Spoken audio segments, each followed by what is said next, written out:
Third question, and Tull Malone will be first for this one. The county jail is often the largest single expense in the sheriff's budget, and it frequently serves as a de facto mental health and addiction stabilization facility for the community. What specific programs or regional partnerships would you implement to safely divert individuals experiencing mental health crises away from incarceration? And how will you manage the rising operational cost of the jail? Oh, great. That's a great question. So one of the things we have done, I have done, and encouraged to be done, is to increase our training in CIT. To teach our deputies, our correction staff, and everybody else to deal with people having mental issues.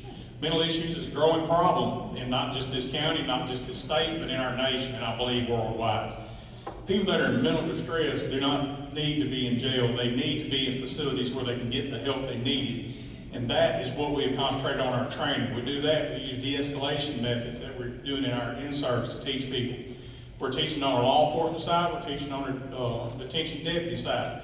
Also, our new contract with our medical facility is we enacted 4 hours a week of mental therapy and mental evaluation through the company so that people can get the help they need and get directed to where they need to be. You asked about cutting costs in the jail. That's one thing I've done. That's one thing I look at as a weekly basis as a line item. One of the things I've done, I'll just give you an example. I looked at our custodial supplies, looked at where we could find other suppliers to cut our costs, cut them significantly.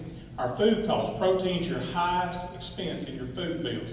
I look at protein prices along with my jail administrator weekly to make sure we're getting the right protein and we're getting it at the right price and that everything falls within our budget. We fell under budget a pretty good amount this year on our food line item.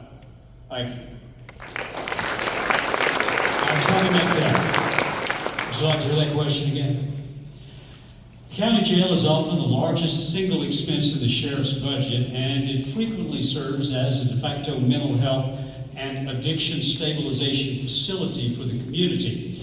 What specific programs or regional partnerships would you implement to safely divert individuals experiencing mental health crises away from incarceration, and how will you manage the rising operational costs of the jail? Speaking on the mental health part, as Sheriff Malone was saying, arrest is not always the best option for that.